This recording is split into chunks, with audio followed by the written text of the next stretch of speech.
One of the fundamental roles as a leader is to direct and support the efforts of their team. To do that well, you must be clear about what you expect of your team and be comfortable and knowledgeable in how you go about assessing what is expected of them.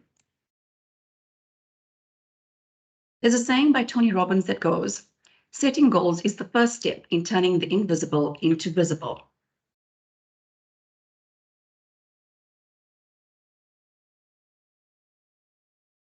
Good morning, everybody. My name is Jenny Dalit, and I'm the Senior HR Consultant at HRTorQue. I'm pleased to see so many of you on the webinar this morning. And as you know, the topic we're going to look at today is performance management and performance reviews. I do have my camera on for a brief moment, so you have a visual of who I am, but I will switch it off just to ensure that there are no bandwidth and connectivity challenges.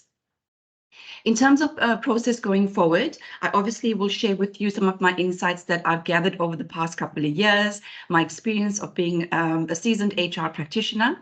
And as we go through the presentation, you may have a couple of questions. Please feel free to pop them in the chat function, and I will address them at the end.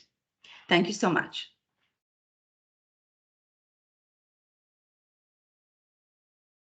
Okay, so what are we going to cover this morning? We are going to look at a brief introduction into performance management.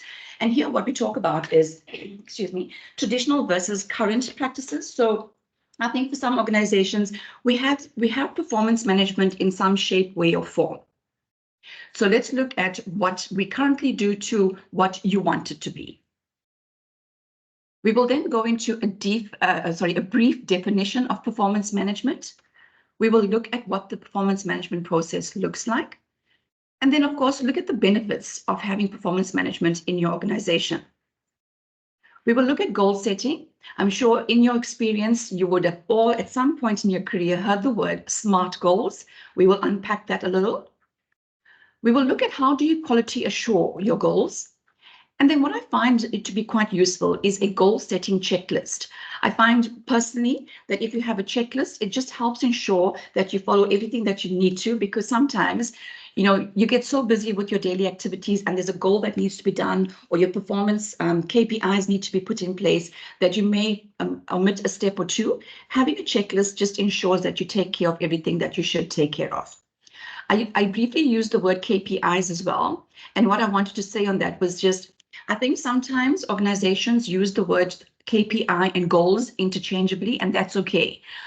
We will go into a bit of an explanation of there's no difference between it, but if that is how your organization calls it, you call it a KPA or a KPI. If your employees are accustomed and used to using those words, rather use those words. Then we'll go into the detail of what performance management looks like. And then the practical steps to conduct performance reviews, the purpose of it, and obviously to highlight what the roles and responsibilities are of the key stakeholders in the process. It is critical that the business, both employees and line managers alike, understand that there is a significant difference between performance management relating to goal setting and goal reviews versus performance being managed through the process of discipline. I have over 25 years of work experience, having worked in large multinationals, and have watched how performance management has evolved over the years. And I think in most instances, what I have found was that because employees and line managers sometimes have the perception, of performance management being seen in a negative light, when you use the word performance management, there could be some reluctance in terms of how employees embrace the concept. So let's look at what the traditional is versus the current approach. What this looks at is, in some organizations, it's nice to understand what is the now and where do you want to go to. I think it's in some organizations, it's just a tick box exercise Whereas if you get to a state of where you want to see improvement in your performance, then what we're sharing with you today will help you get to that point. So goal setting. The goal setting ensures that there is a clear link between what the business needs to achieve and the employee's goals. Previously, it could be that there's no link to strategy, that customers and quality are not part of the targets. There's no clear job description. And where we want to get to is an integrated business process. And we'll talk about business process shortly. There should be a clear cascade from business strategy to the function, to the team, and then to individual goals.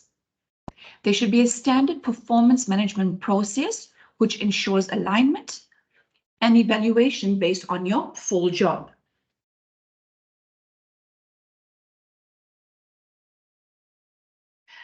This is a concept that some of you may have heard, but may not necessarily use at the moment.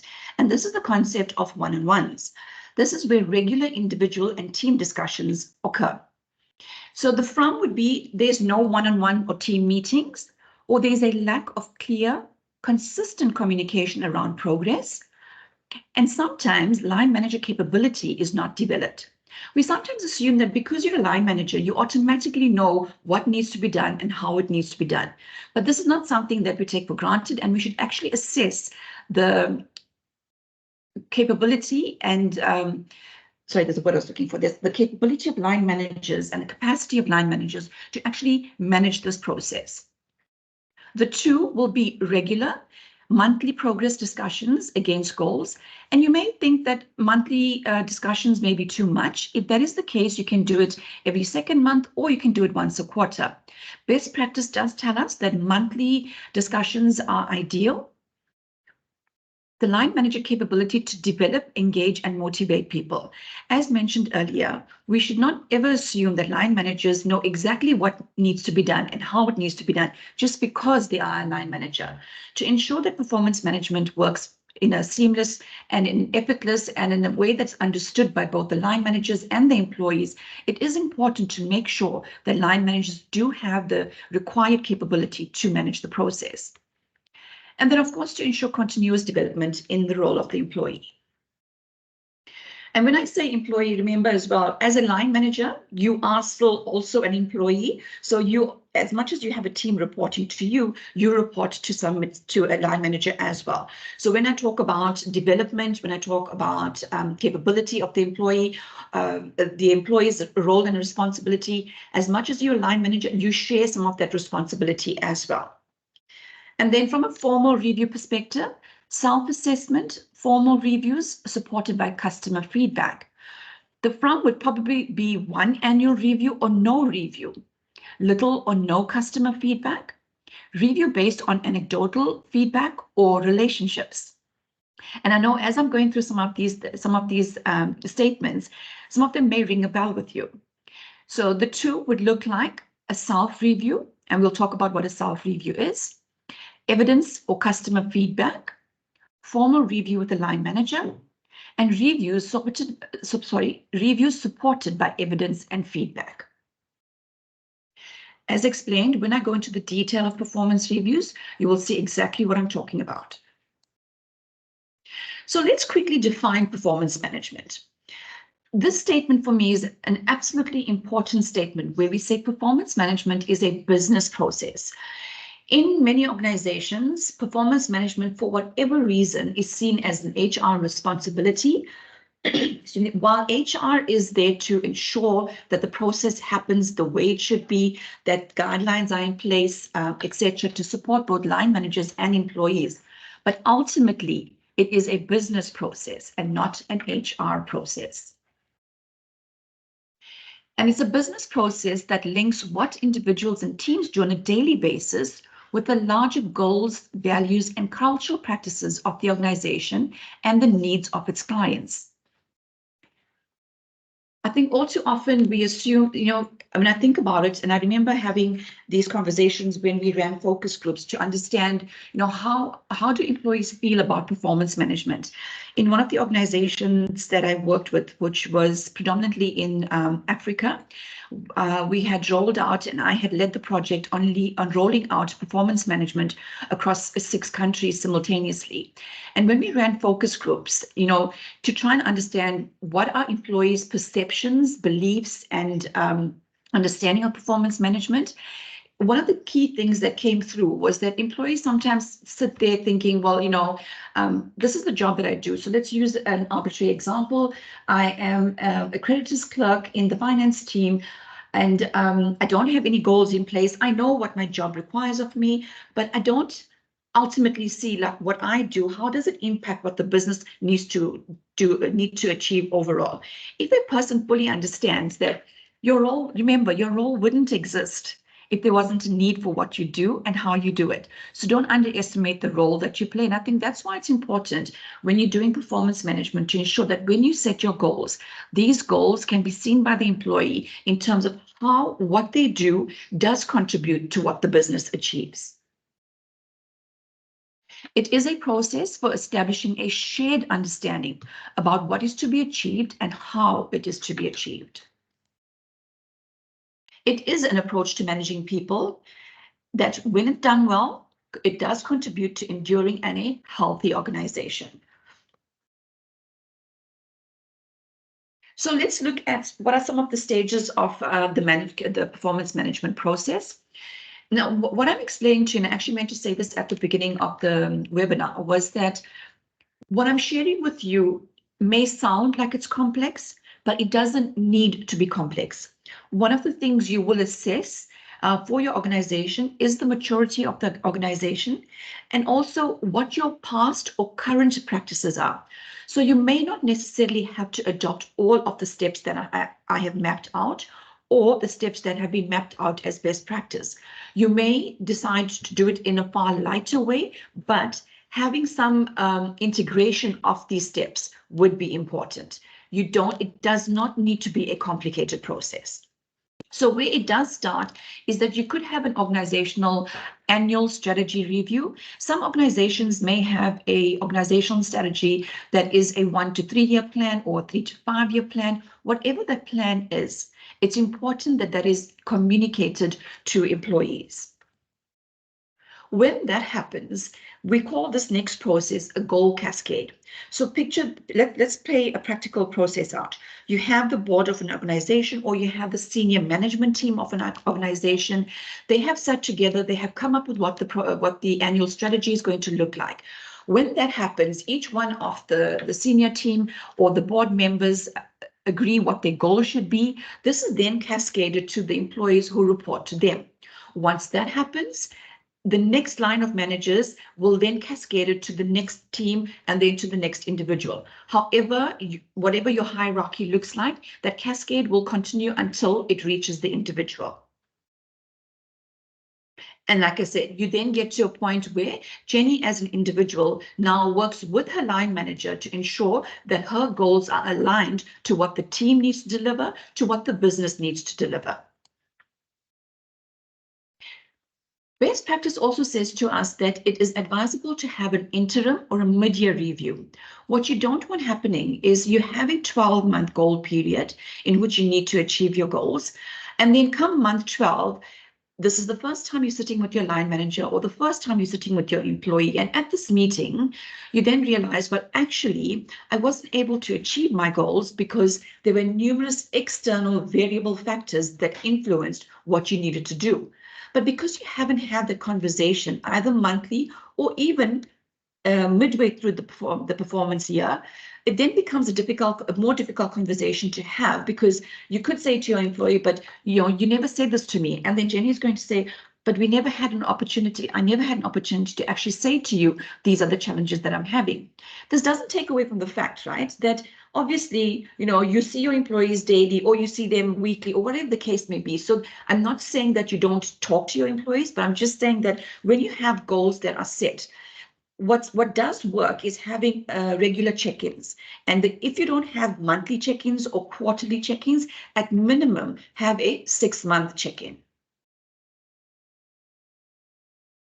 something called a PDP or an IDP, which is a personal or individual development plan. When we look at what surveys tell us, one of the key things that comes through is that individuals feel that the organization does not invest in their development.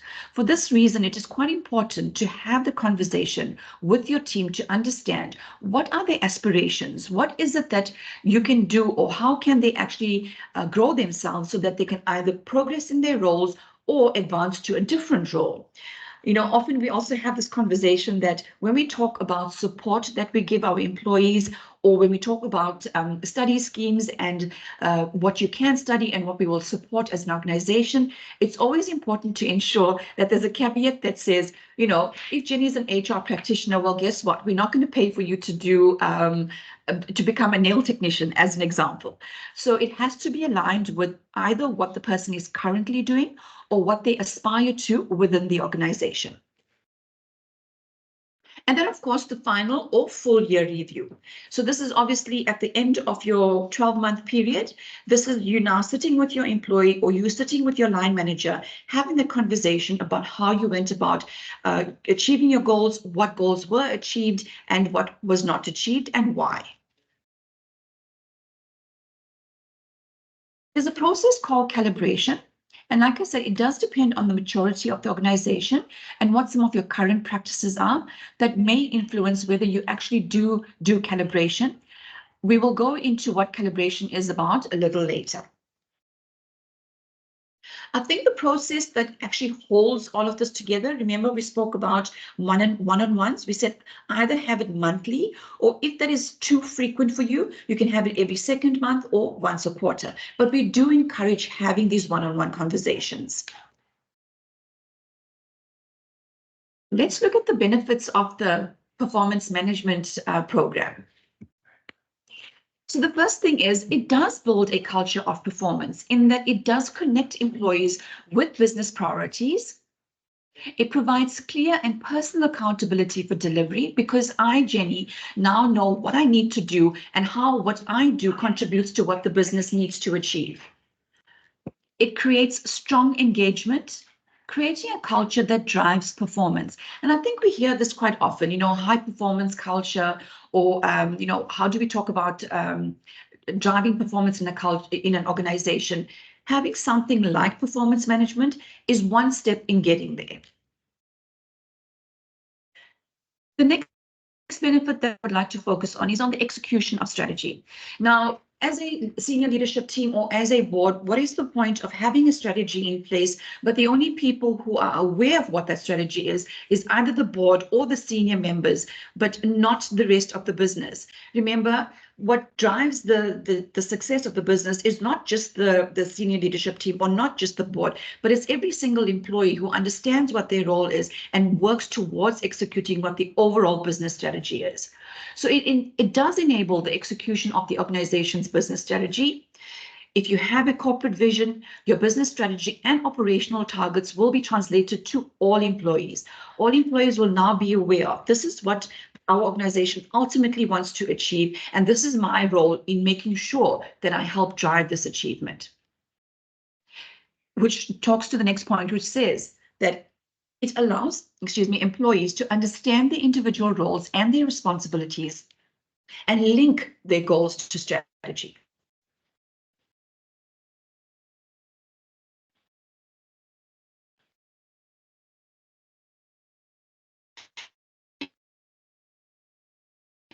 It also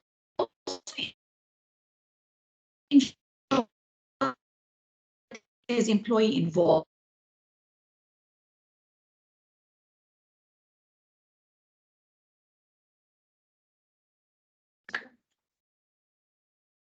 Oh, sorry, I'm just going to hold for a second. We see that there's a problem with sound.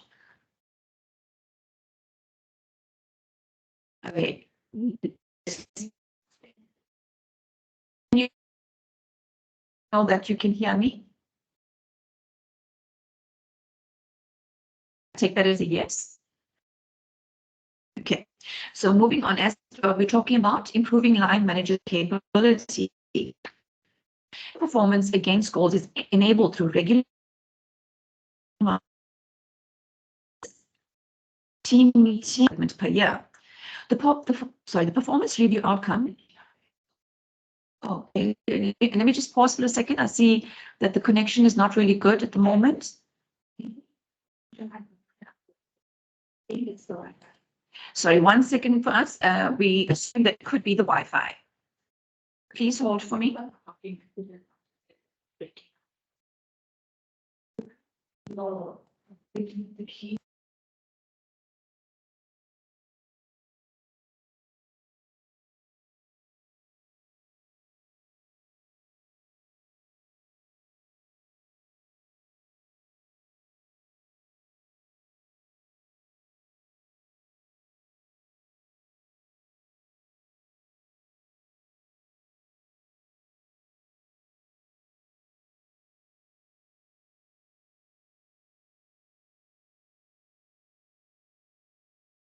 Okay, I'm going to try this again. Please let me know if you can hear me. A quick thumbs up would help me understand. Thank you. Somebody's got their hand up? Or was it a thumbs up? Thank you, Pranell. Perfect. Thank you so much. Okay, let's just go back to sharing our screen.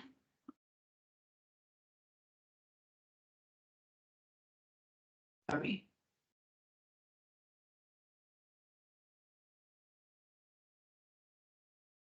We were talking about improving line manager capability. The performance review outcomes inform key people decisions related to compensation, development planning, and talent management. Additional benefits include there is consistency and standardization. So standard processes are applied across the organization. Think about how often, if you have some sort of performance process in your organization, different line managers understand it differently. They may execute it differently. So having a performance management process in place ensures that there's consistency between how team A and team B, line manager A and line manager B apply the process. There are standard measures of performance used to assess employees. Remember at the onset, we talked about traditional versus current performance review processes and what that should look like. Is that sometimes it could rely on relationships that employees have with their line managers, or it could be built on anecdotal evidence that or perceptions that line managers have with their employees. Whereas this ensures that if there's a standard measure of how you assess performance, this ensures consistency in its application. Standard documents should be used for the process. Now, when we think about performance management, and I'm talking about things like consistency and standardization and standard processes, documents, etc., it all does sound quite ominous. It does sound like there's a lot of work involved, but I can guarantee you that once you put those processes in place the first time, it becomes easier because you don't need to do it every time you go into a performance management process or performance management cycle. Doing all of the work at the onset, making sure it will meet the business's requirements, will help ensure that you don't need to constantly change it. However, remember, with most things in life, they are agile, they do change, they are fluid. You should allow yourself opportunities for making sure that your documents are still relevant, they are still applicable. And as I mentioned, ensures consistency and enabling improved, accurate, and aligned business information. And then it becomes a formalized process. It ensures continuous development. Remember, we spoke about having regular one-on-ones, whatever that may be, continuous or ongoing development, IDPs, PDPs, on-the-job training, coaching opportunities, etc. And remember, when we talk about development, is that sometimes employees feel that, if I'm not sent to a course, or if I'm not sent to a course where somebody is physically teaching me something, that I'm not learning. Remember, learning takes many different forms, and that could be on-the-job training, it could be job shadowing, it could be coaching. So it's also about making sure that employees understand that development also takes different shapes and forms. We often hear the word talent used sometimes very loosely, or sometimes it is something that is quite ominous, and like, what do we mean about this talent war and talent management and talent development? But for organizations who do have succession plans in place, or who need to have succession plans in place. Guess what? Having a performance management process which is standardized will also ensure that you have improved talent pipeline. Because if your line managers are having constant and consistent conversations, everything is mapped out, it does ensure that your talent pipeline, you have a better sense of what your talent pipeline should look like.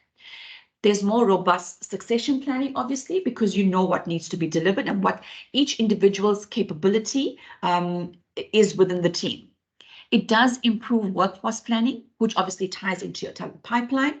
It does increase talent retention. I think, when people understand that I'm not just a number, I'm not just someone sitting behind a desk doing something, but I actually do contribute to what this business requires. And the business values me in that they do have regular check-ins with me. They do ensure that I develop in some shape, way, or form. So that does improve your talent retention. And key people decisions are based on robust data and evidence. And anecdotal evidence has shown us that there is improved employee engagement. When an individual can see how their performance and behavior impacts the performance of the team, department, and organization, they are more likely to understand the value of their position and the importance of achieving their objectives. Okay, so let's go into the detail of goal setting. Here, I'm not going to read every single slide because you will get a copy of it will be put onto our website, and you will, the recording will also be there so you can follow using both these tools. I am positive you have all heard this acronym before, SMART goals. So let's unpack that quickly. SMART, the S being specific. So your goals need to be straightforward and clearly define the actions or tasks required to achieve the goal. So be very specific, and I'll give you an example just now, and you'll see what I mean by specific. It has to be measurable. It is absolutely pointless in just having a goal in place, which could be a one-line statement, but you actually are not clearly articulated. How will you measure whether this goal has been achieved or not? You have to consider, is this achievable? Because sometimes when we put goals in place, they could be unrealistic, right? So make sure that, and also don't give in. So if your employee comes to you and says, well, listen, I think what you're asking of me is actually, I can't do this. So rather have that conversation, understand why they believe that it can't be achieved, and help them see why you believe it can be achieved. And then that conversation could then translate into ensuring that the goal that is documented is something the employee feels that they can achieve. It has to be realistic. So one, the goal must addresses work and results that clearly align with the goals of the team. So it's also, one of the key tasks, as I mentioned, as a line manager. And the thing is, being a line manager does come with a massive amount of responsibility, right? And what that does mean is that you're responsible for your team of whether it's 2 people, 5 people, or 10 people. But everything that each one of your individual team members does has to contribute to what you need to deliver ultimately as that particular function or team. You may have the T stands for timely. So is it time bound? So the other word sometimes that crops up is time bound. Is that make sure that when you're setting a goal, it does say within a time frame that it must be achieved. You could just have a goal set in place and not indicate when it needs to be done by, right? That's not going to help the assessment. It's not going to help the employee understand when they need to achieve this goal. So make sure that it is and has a time allocated to it. So an example of a SMART goal would be, sometimes we could write something, this is a really out example, is for a salesperson, the goal could be to improve sales. And we're like, okay, so we understand, yes, sales needs to be improved. Is it specific? Yes, sort of, but not quite. You could be a little more specific and say, sales of product A needs to be increased by 5% within the first quarter in comparison to the same quarter of the previous year. And this must be done within the first 4 months. So that is quite specific, right? It is measurable because it's telling you there must be a 5% increase. Is it achievable? Obviously, if you're looking at your previous year sales for the quarter, it'll tell you whether it is achievable and realistic or not. And then, of course, when I say it must be achieved in the first quarter of the year, I have indicated what the time is. So be very clear about not having a statement that is too vague. Sorry, not statement, having a goal that is too vague, but that it is quite specific. Another acronym that comes into, so before we go there, is that I'm just going to read through a couple of these. There are 10 points here, which, like I said, I personally like having checklists in place because when I'm doing something, I ensure that I've met all the requirements. So this is just a quick checklist for an employee and a line manager. So simple things like asking, how does this goal contribute to the overall business strategy? Remember, I keep saying that it is important for the employee to understand that the job that they're doing is not in isolation of their team. It's not in isolation of the organization. And even if I am a creditors clerk, I still do have customers who may not necessarily be only internal customers. They could be external customers as well. And not only external customers, but they are internal people within the organization who require the data that I work with. So understand who your customers are, both internally and externally. And obviously people who influence or who could impact what you're doing. And this for me is quite an important fact, is understand what kind of support do you need and who do you need it from? And when you're having those conversations with your line manager, whether it's during your quarterly or your monthly one-on-one sessions, this is a nice time to actually engage with your line manager to ensure that your thinking is also aligned to his or her thinking.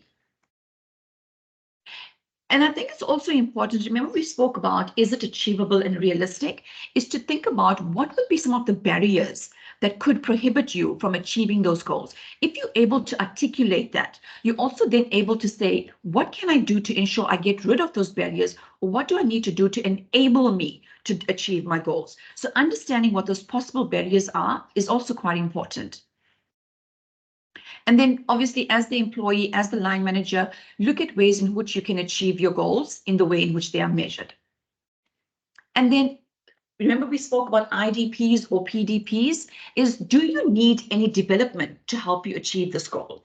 So if, for example, one of your goals was to improve your ability to work on Excel using pivot tables more often to analyze data.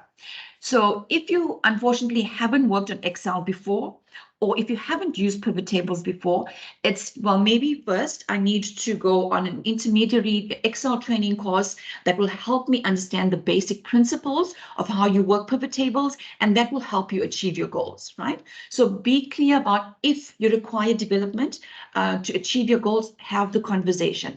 The other thing that I must make mention of is that sometimes, the way in which you explain to employees, this is what performance management is about. We talk about development, is that, we can't, as an example, if you've got a team of 5 and there are 4 members who say, well, we all want our Excel skills to be better.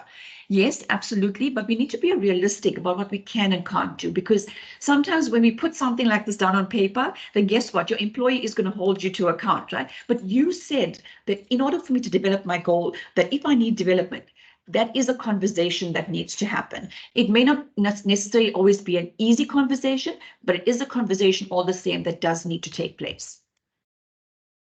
Another quick way to ensure that you are meeting the requirements of your goal is what I call the quality assurance of your goals, which are the 4 A's. The one being alignment, obviously ensuring that your goal is aligned to the team strategy, to the team goals, to the business strategy.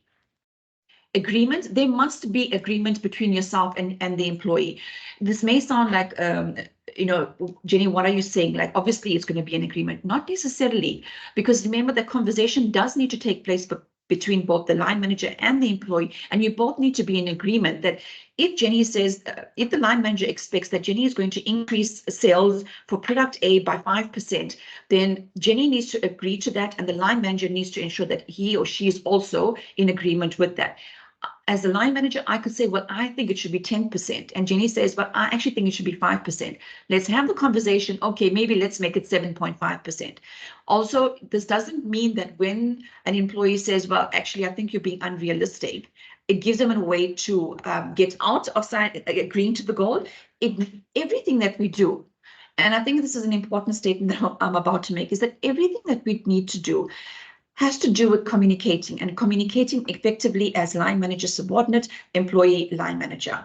So all of these things, and I can, it's not it sounds like a simple statement that, we should be talking to each other, but believe it or not, sometimes this actually doesn't happen. So make sure there's agreement between both line manager and employee on what the goal is. Adjustment, allow for goals being adjusted.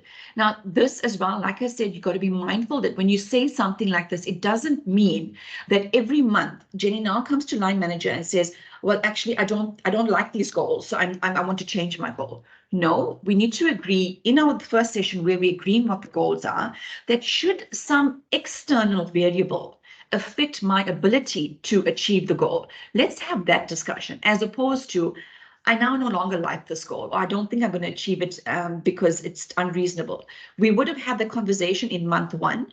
So I wouldn't expect that by month 2, you now say you need your goals changed. So let's be reasonable about the goals. Let's be reasonable about what we mean when we talk about adjustments to the goal. This also says to employees that, we're not saying that if you commit to this in month 1, that should there be an external variable that was absolutely out of your control, that we're still going to hold you to account. It does allow for an opportunity to adjust those goals. And then last but not least, we hear this word all the time, accountability. So make sure that both the employee, the team are accountable for the goals that they need to achieve. As I mentioned, I love having a checklist for everything. So this will be part of the pack that you get. And it was just a few questions that you ask yourself when you've written your goal. Am I clear what the business goals are? Quick, yes, no. Number 7, do my goals meet the 4 A's? Yes, no. Number 12, have I set regular one-on-ones? And here, an important factor to remember is that setting the one-on-ones is not the line manager responsibility. It is the employee, right? Because sometimes I think, an employee can easily say, well, you're always busy and you never have time for me and you haven't put time. No, Jenny, it is your responsibility to make sure that you put time in my diary. If I tell you I'm busy, or if I say I'm busy, and you can see that I'm busy, then rather have the conversation and say, I noticed that you're busy and we haven't had a one-on-one for 2 months now. I would really appreciate at least half an hour of your time. So for me, I find this goal setting checklist quite useful. Okay, so let's look at the key processes. I'm not going to go into any detail on this because that is not the focus of today's webinar, which is talking about strategy cascade into individual goals. But I think what's important to understand is within each step of this process, there are sub-steps, okay? And these are mapped out. So, should we have another webinar, we could delve into more detail about what this entails.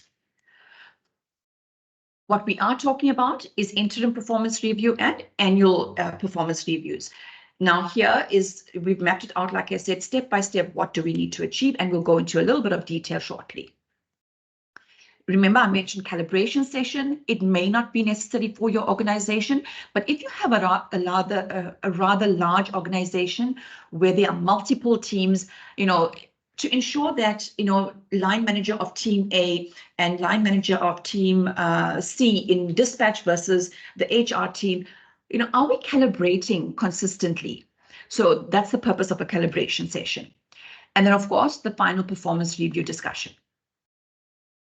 So I spoke about going into the detail of each of these steps. So this could apply to your mid-year and or your final year reviews. What are the steps? So you have a formal review where you track progress on individual performance and your development goals. So remember when we spoke about having an IDP or PDP. So if Jenny was supposed to attend an Excel course, we also put a time frame on that, right? We say in Q1 of 2024. So that's also time bound. Reviews do take place twice a year. We encourage reviews at minimum to take place twice a year, a mid-year and a full year review. The interim review, as I mentioned, is an opportunity for the employee to say to the line manager, we agreed on these 5 goals, and I'm currently struggling with 2 of these goals, and that's the conversation you then have with between the line manager and the employee, and then you then assess, does something need to be changed in the goal? Does it need to be reworded, or do we need to change the goal entirely? So that's a conversation that needs to happen.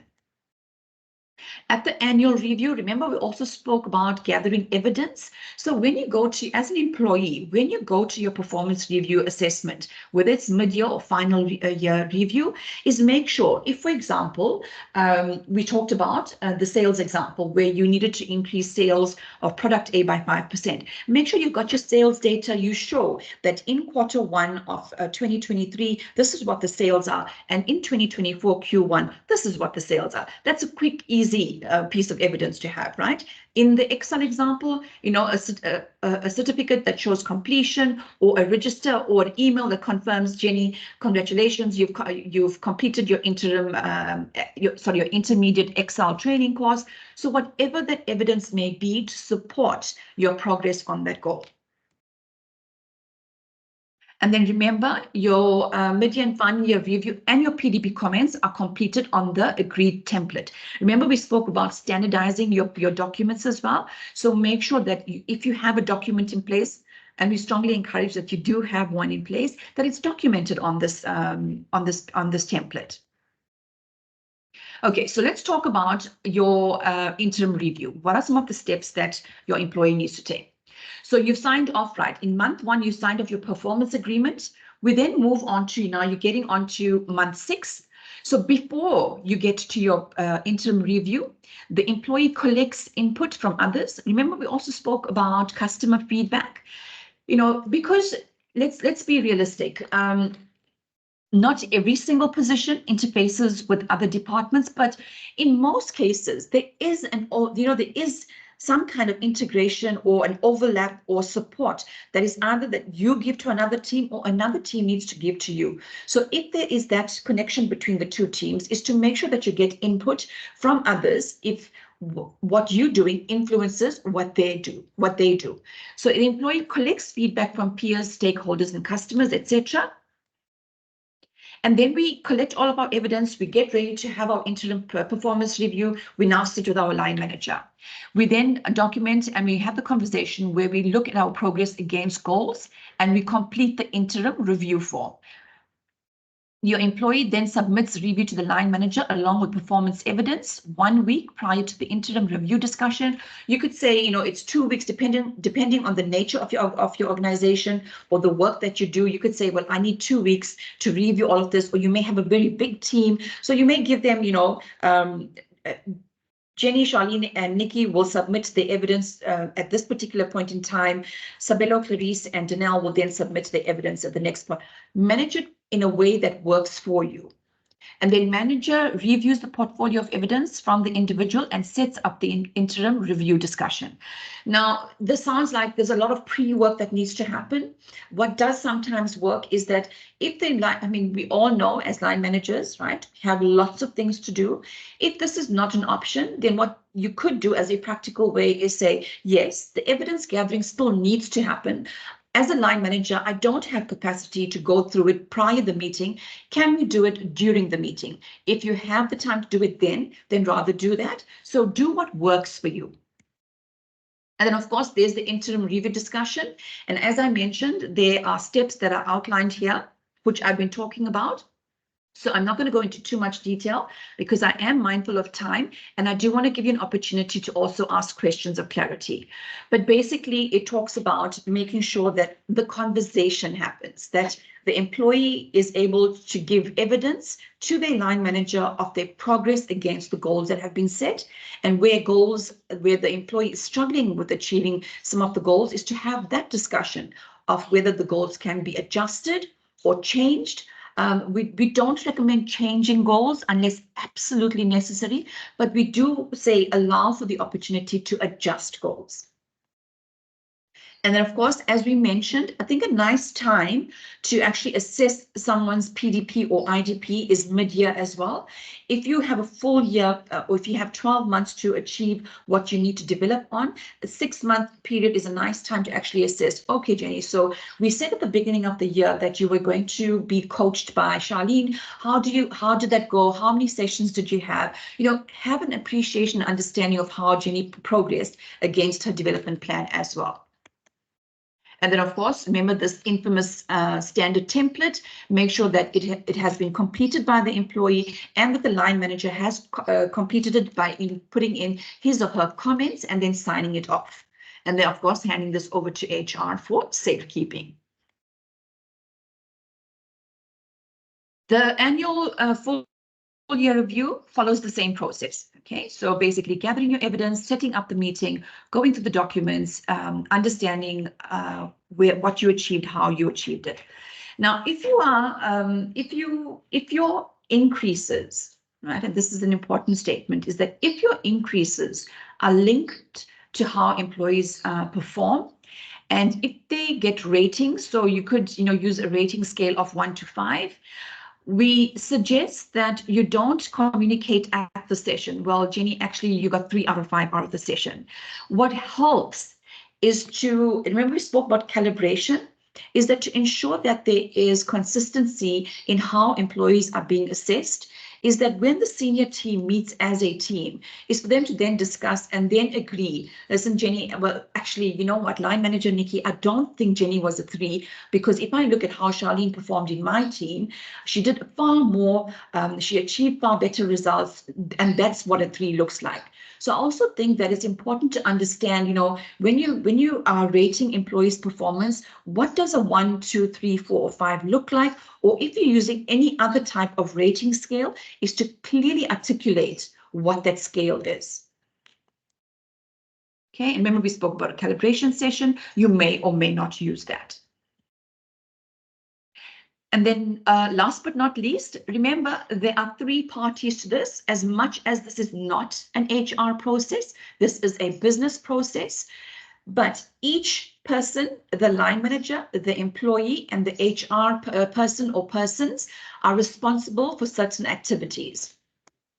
So the line manager is responsible for cascading and translating business goals and plans for the teams and individuals. They hold the subordinate managers and employees accountable. They promote the correct behaviors if behavior is being measured. I'm sure you would have heard the statement, we measure the what, but sometimes we don't measure the how.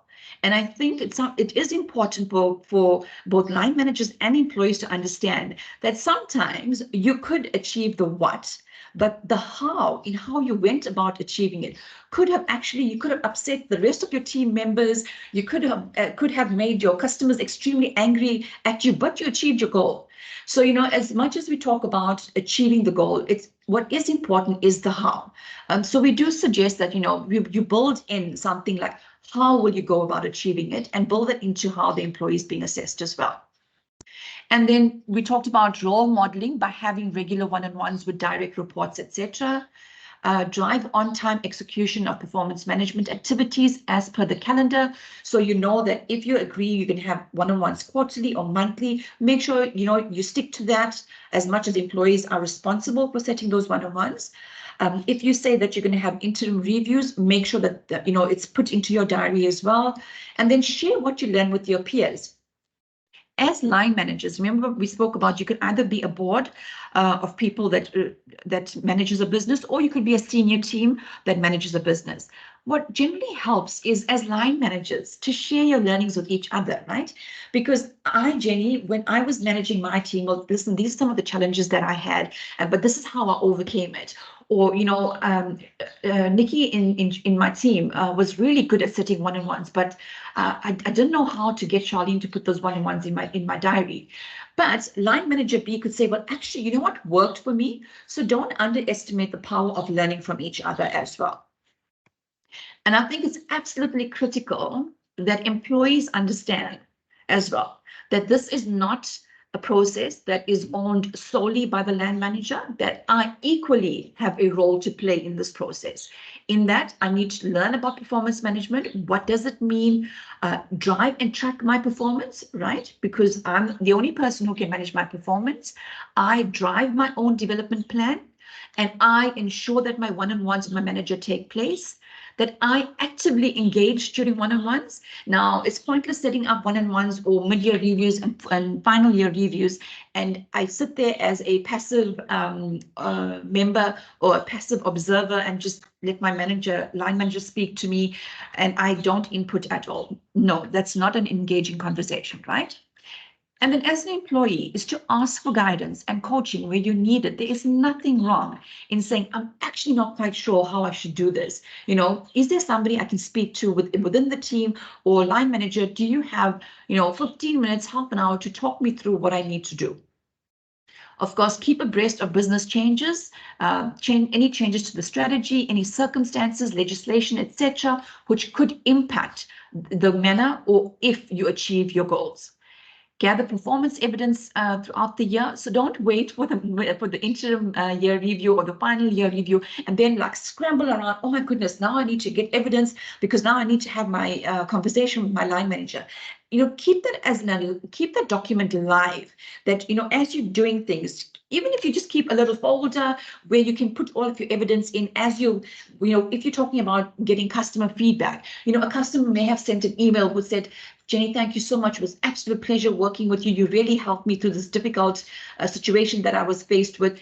Print that, keep it in your file, or if you don't want to print and you want to save the planet and don't print using paper, put it into an e-file, performance goals 2024, or your evidence. So there's ways in which you can do it. And then, of course, is to ask your customers for feedback if applicable.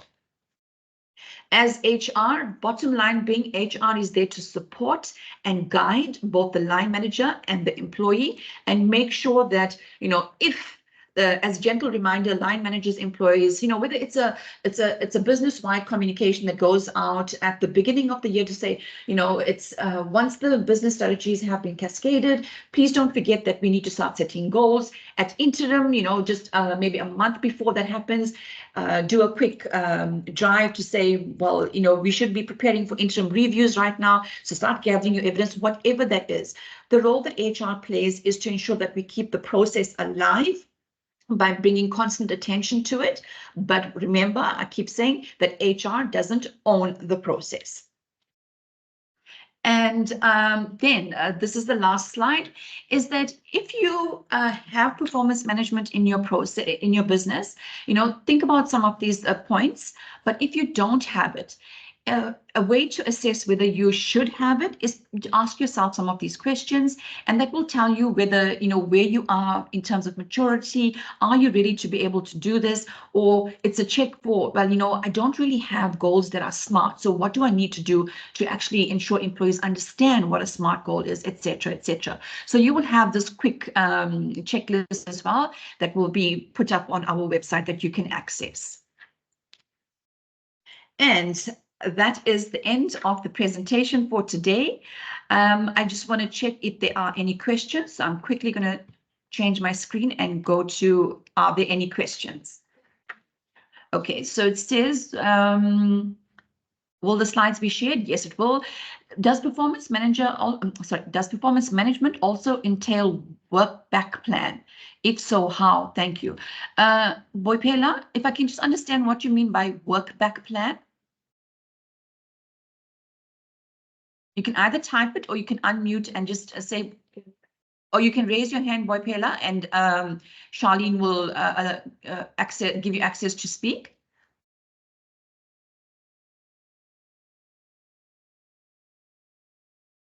Boipela? I'm going to make someone's put their hand up. Tanveen has got their hand up. Tanveen, you had your hand up.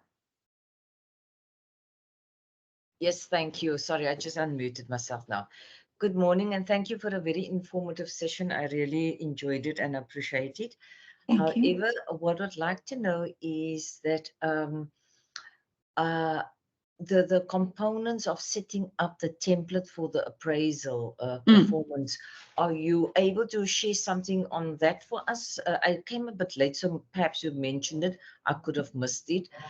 Because you know why? When I'm reviewing our template, and this is what I said to the senior management, we speak about the goal setting, we speak about operations, but the major component of our template that is missing is behaviorals, because you need to be able to drive behaviorals and keep people accountable so that you drive the correct organizational behavior that you need, and also performance behavior. So do you have any template as a guide that a person can use? I would really appreciate that. Or even if Okay, you must have another workshop on that, it will be great. Okay, thanks for that, Tanween. Yeah, I mean, it's worth considering actually, looking at some of the templates that we could put in place.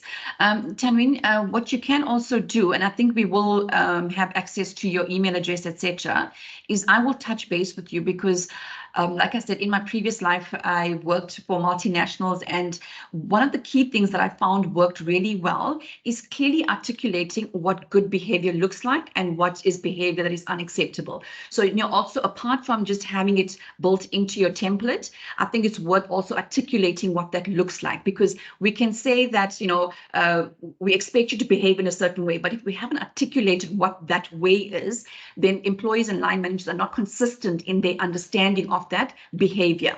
So I will make contact with you individually and just talk you through that.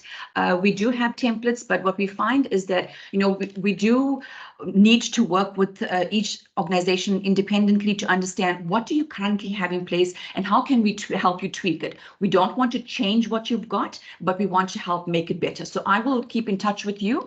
I will get your contact details from Charlene, and I will make contact with you, Tanween. Excellent. That is exactly what I wanted, and I was going to ask for. Thank you for your proactive response. You're most welcome. Boipela, I'm going to make an assumption about when you said work back plan.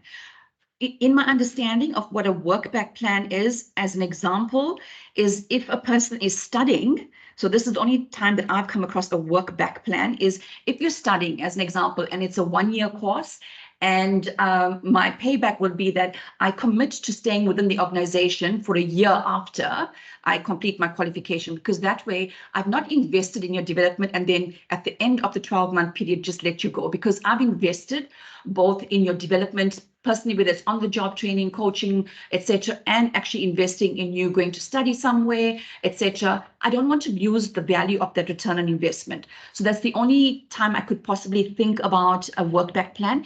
If I've misunderstood you, please put into the chat function and I will correct myself. I'm just looking at some of the... thank you, Louisa. You're most welcome. Dries, how do you get employees invested in performance management improvement if it does not affect increases? Increases are decided by the board and applied unilaterally.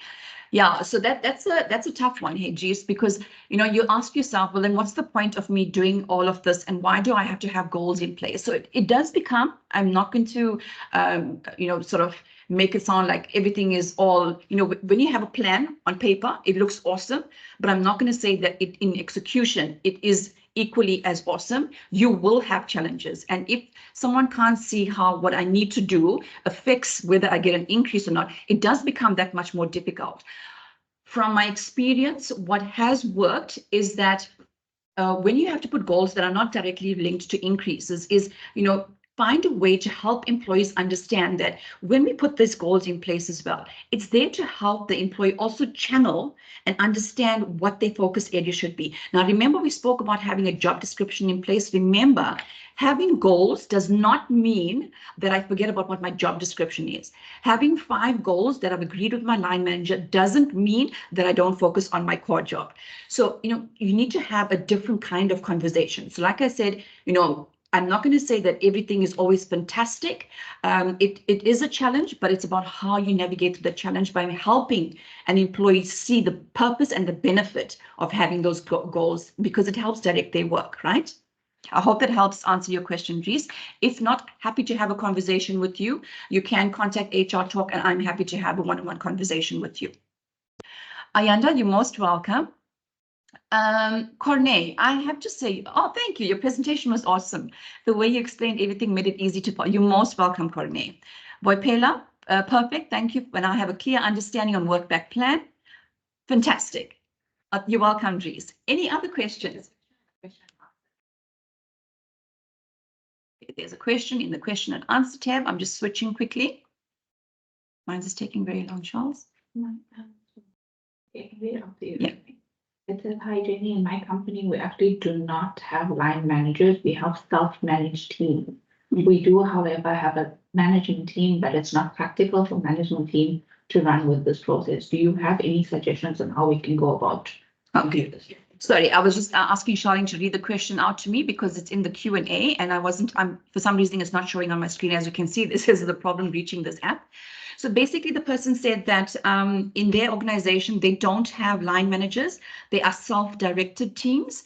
That is, I'm not going to lie that it is a challenge, right? Because not having a line manager to direct what needs to happen can be challenging. However, you know, we have to figure out, is there someone within the organization or a group of individuals? So whether or not it's like, let's use an example. There are 12 people in the self-directed team, right? Let's nominate 3 people who we will work with to help develop as a team, collectively sit and develop what our targets are, because ultimately, whether or not you're a self-directed team or a team that is led by a manager or a team leader, you still, whatever you do, still does need to ensure that the business achieves their targets. So I feel like, actually, you can hear from my voice, I'm quite excited when you say it's a self-directed team, because there's so much opportunity for that team to work collectively to draw up what their goals should look like. So it doesn't matter if there's no line manager. I think the one thing that could be a challenge is, remember we spoke about having one-on-one discussions, we spoke about interim and final year reviews, but someone has to assess their performance, right? So we have to find a way around this, and you know, we can easily get into a conversation to help you figure out what that could look like. Not knowing the full sort of organizational structure, it's a little bit difficult for me to say, but I am really excited by the concept of a self-directed team and how we can help you understand how to put in goals and how to measure how those goals are actually being achieved. I hope that answers your question. Is it if it is not linked to the salary increases? Okay, the question is, it's in the Q&A as well. Is it necessary to have a performance system if it's not linked to increases? When you say system, are you talking about a process or a platform, like, you know, whether it's some kind of HR platform that you're using, that you're referring to? If not, if it's a system, as in a technical system, then the quick answer is no. But if you're talking about a performance management system, as in a process and not technical, then, and if it's not linked to increases, I still would encourage it. So like the example of the self-directed team as well, I think it's such an amazing opportunity to ensure that an individual understands that whatever I do is not in isolation of what the business needs to achieve, that what I do contributes to what the business needs to achieve. So I still would encourage, you know, having a performance management process in place. And, you know, you don't need to have it as rigorous as I've made it out to be. You could have a simplified version of that. So absolutely would encourage that. Again, you know, contact details are on our website. Please let me know if you want to have a quick conversation with me. Happy to talk with you. I hope that's answered your question. Are there any other questions? I'm just going to quickly check. Nothing more. Philip, you're most welcome, that you found it very informative. Thank you so much, everybody, for your time and for the interactive session. I hope you've learned something. I hope you've taken away at least 2 or 3 nuggets from this presentation. As I said, if there are any questions, please feel free to reach out to HR Talk and I will personally get back to you. Tanween, I haven't forgotten about you. I've made a note and I will make contact with you shortly. Have a fantastic day, everybody, and be safe. Thank you.